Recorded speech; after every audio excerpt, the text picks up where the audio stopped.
Ito mga kanami yan, tisa. O yan, the floor is made up of parang broken, irregular shape tisa. Ang purpose para mas maganda yung granule. mas maganda yung granule texture. At yung kalalabasan niya. Yun. Talagang, pwede mga hawakan to? Of course. Ayos. Wow. Wow, asin. Pwede tikman. Opo. Sabihin nyo ko pag tumamis. Sabi ko kung matamis to, hindi maalat. Baklase, it's my first time really. Manol ako ba? Grabe, ignoramos.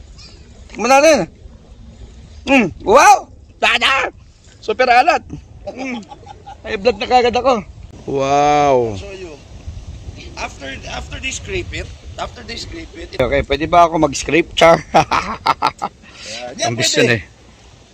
Punin mo lang ng konti, tapos si Kong Paps, sigaw nga ba sa ako ng camera. Yan. Tapos turuan mo lang si Kong paano isang pa. Ano naman to. Yun, ayun. Wow. Wow.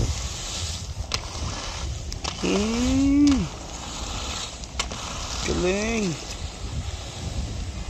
Wow. Kung paano ipunin lang. Kong, let's see Jeff do your video para makita mo yung Wow. Susubukan natin tayo mismo, ha? For the experience.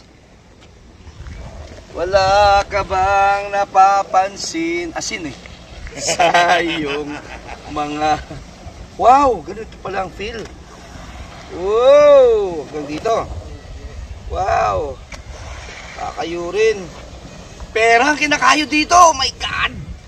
White dollar. Pera to. Wow! Galing. Wala nito sa atin mga kanami. Walang asinan sa atin kasi puro lupa eh. And most of your salt from Mindanao comes from here. What? Yes, sir. So mga kanami, ang aton nga asindra, pampaalat sa ating ginaluto, dito gikan, dito galing. Nako. Galing. Galing.